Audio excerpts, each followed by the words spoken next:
Hello everyone. हमने अपने previous video में कॉजेज़ ऑफ डिजीज़ेस पढ़ी थी। अब हम आज जो है इन्फेक्शियस डिजीज़ेस के बारे में पढ़ने जा रहे हैं। ठीक है, तो इन्फेक्शियस डिजीज़ेस किससे कॉज होती हैं? इन्फेक्शियस एजेंट से। तो we have various kinds of infectious agents, तो that will going to study in this column. Okay. We have seen that the entire diversity seen in the living world can be classified into a few groups. This classification is based on common characteristics between different organisms that can cause disease. ये जो हमारा entire diversity है जो living world की, ये कुछ groups में classified है. ये जो क्लासिफिकेशन है वो कॉमन कैरेक्टरिस्टिक्स के बेसिस पे किया गया है डिफरेंट ऑर्गेनिजम्स में. Organisms that can cause disease are found in wide range of such categories in of classification.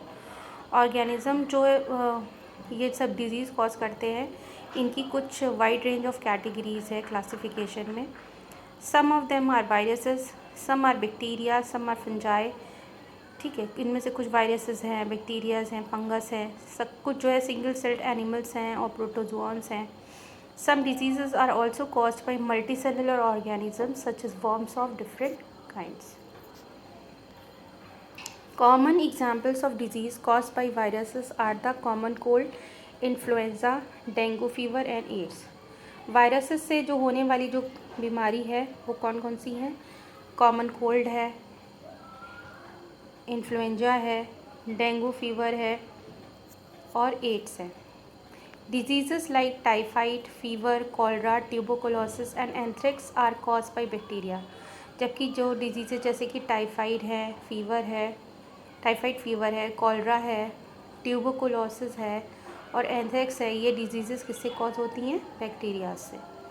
Many common skin infections are caused by different kinds of fungus. जो fungus हैं उन वो जो है ज़्यादातर जो है हमारी शरीर में अगर इन्फेक्शन देते हैं तो वो स्किन डिजीज़ेस कॉज करते हैं. Protozoan microbes cause many familiar diseases such as malaria and kala azar. जो प्रोटोजोआ से होने वाली डिजीज़ेज हैं उनमें कॉमन एग्जांपल्स हैं मलेरिया और kala azar. All of us have also come across intestinal worm infections. इसके अलावा जो पेट में जब दर्द होता है तो ये क्या होता है ना, छोटे बच्चों के पेट में कीड़े हो गए तो ये कीड़े क्या है? That is the intestinal worm infections.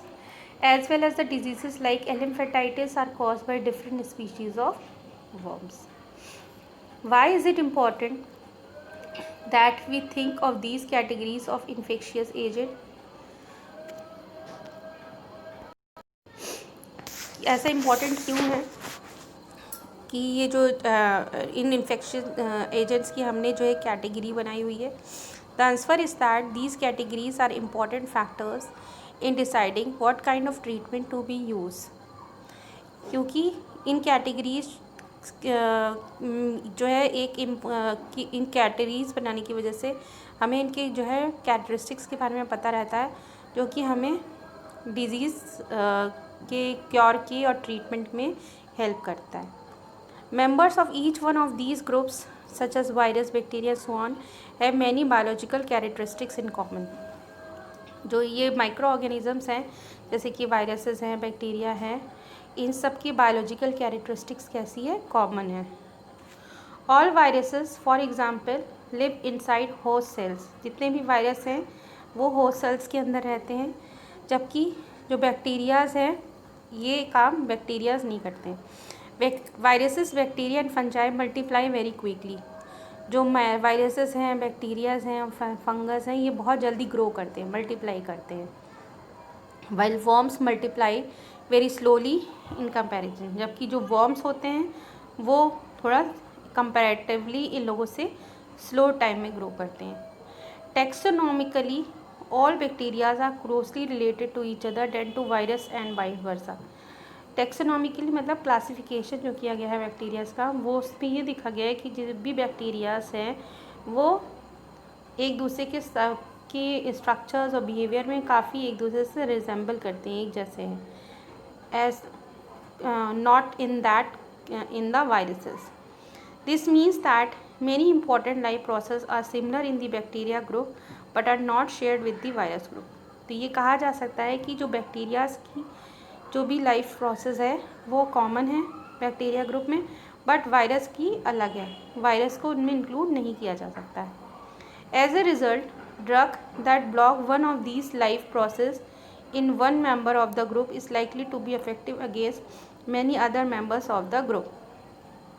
इसका मतलब ये है कि जो ड्रग जो है इनमें से किसी एक की लाइफ प्रोसेस को अगर मतलब बंद कर सकती है तो वो दूसरे मेंबर्स के लिए भी उतनी ही इफ़ेक्टिव होगी, ठीक है। But the same drug will not work against a micro belonging to a different group.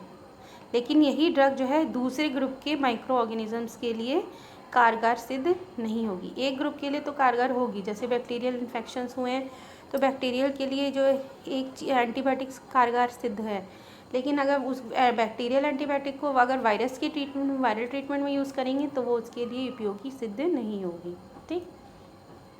As an example, let us take an antibiotics, they commonly block biochemical pathways important for bacterias. जो antibiotics होती हैं कैसे काम करती हैं आपको पता है?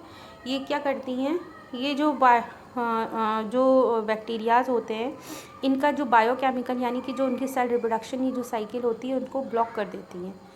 Many bacteria for example make a cell wall to protect themselves.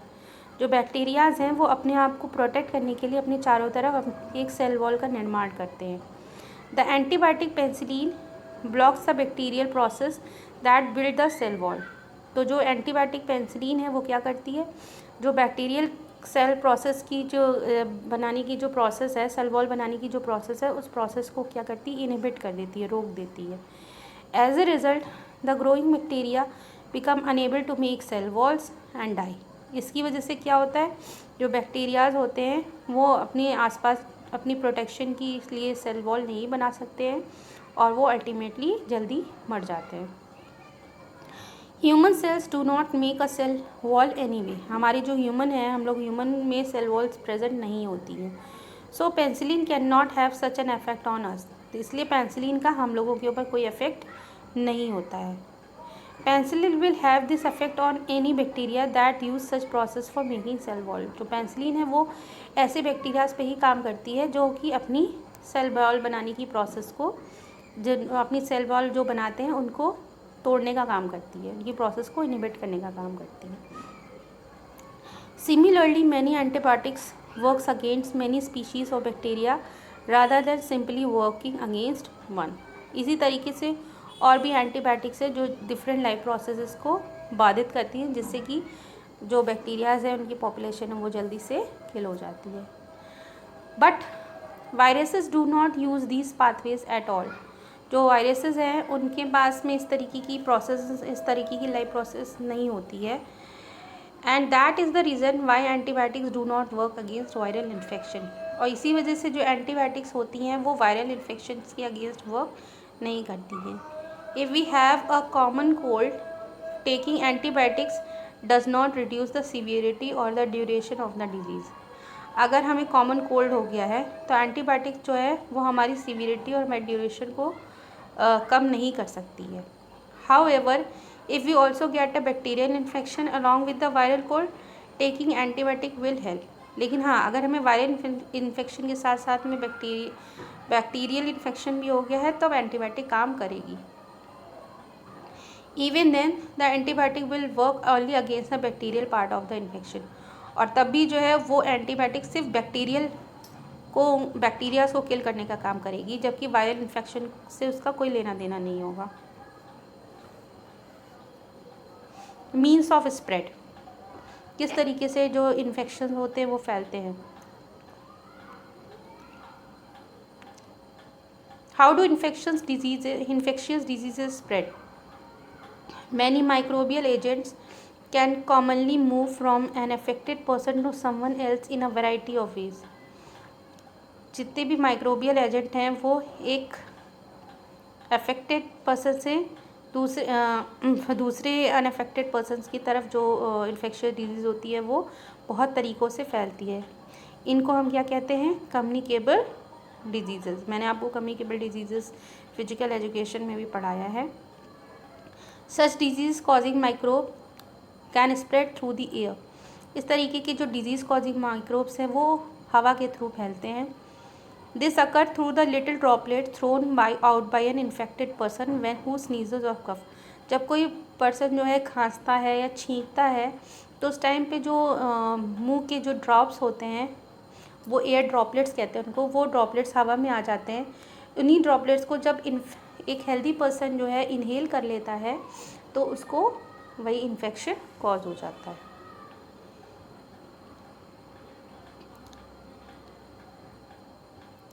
Okay, that is written over here. Someone standing close by can breathe in these droplets and the microbes get a chance to start a new infection. Examples of such diseases spread through by the air are the common cold, pneumonia and the tuberculosis.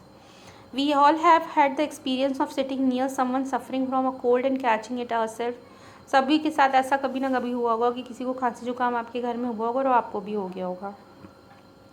Obviously, the more crowded our living conditions are, the more likely to such airborne diseases will be spread. ठीक है, corona में तो यही चीज़ें हो रही हैं। जितना कहा जाता है ना कि कम से कम निकलिए, इसलिए लॉकडाउन लगाया गया था, इसलिए अभी भी आप लॉकडाउन में हो, ठीक, कि सो दैट कि ये जो डिजीज़ है वो कम से कम स्प्रेड हो सके, right. Disease can also be spread through water. Diseases जो हैं एयर के अलावा वाटर से भी फैलती हैं, पानी से भी फैलती हैं। This occur if the excreta from someone suffering from an infectious gut disease such as cholera get mix with the drinking water use by the people living nearby. देखिए कभी कभी क्या होता है, जो इन्फेक्शियस एजेंट्स हैं यानी कि एक्सक्रीटा ये है जैसे वेस्ट प्रोडक्ट जो है मेटाबोलाइट्स हैं, ये जो है बाहर ओपन में अगर कोई कर लेता है और उससे जो इन्फेक्शन होता है वो पानी में मिल जाता है जाके, उस पानी को जब हम कंज्यूम करते हैं तो हमको वही डिजीज़ होने का खतरा रहता है। The cholera causing microbes will enter new house through the water they drink and cause disease in them. Such disease are much more likely to spread in the absence of safe supplies of drinking water. The sexual act is one of the closest physical contact two people can have with each other. Sexual act में जब two person because they come close to each other तो disease can be transmitted to both of them from each other. Not surprisingly there are microbial disease such as syphilis और AIDS are transmitted by the sexual contact. Syphilis और AIDS जो है ये एक sexually transmitted disease हैं जो कि एक पार्टनर से दूसरे पार्टनर को कॉज होती हैं। However such sexually transmitted disease are not spread by casual physical contact. हालांकि ये डिजीज़ केवल छूने से नहीं फैलती है। Casual physical contact include handshake और हग्स और स्पोर्ट्स लाइक रेसलिंग और by any of other ways in which we touch each other socially. Other than the sexual contact, the AIDS virus can also spread through blood-to-blood contact with infected person. इसके अलावा जो ads है केवल sexual contact से नहीं फैलता है। अगर कोई एड पेशेंट है और उसका ब्लड जो है किसी हेल्दी पर्सन को चढ़ा दिया जाए तो उससे भी एड्स की बीमारी फैल सकती है। इसके अलावा अगर मदर को एड्स की प्रॉब्लम है तो उससे होने वाली जो उसका बेबी है उसको भी एड्स की प्रॉब्लम हो सकती है।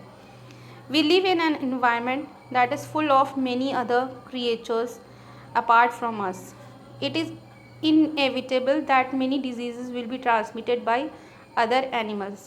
हम इस ऐसे environment में रहते हैं जहाँ पे living creature से जहाँ पे जो पूरा भरा हुआ है और इसी तरीके से कुछ diseases जो हमें animals से भी के थ्रू भी होती हैं।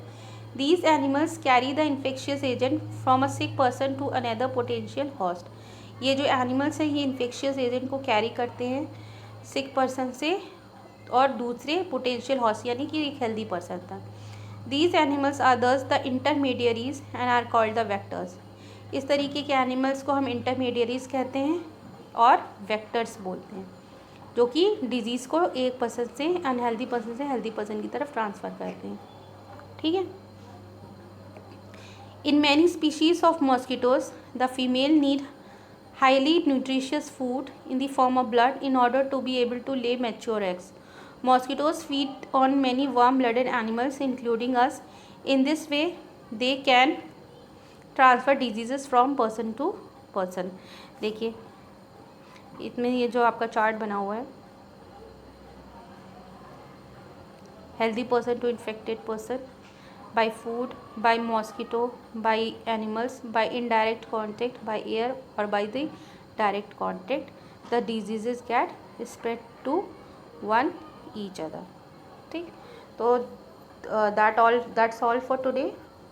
Just read the whole topic and I'll give you some questions answers after that video which you have to solve it and complete it. Okay, bye, take care.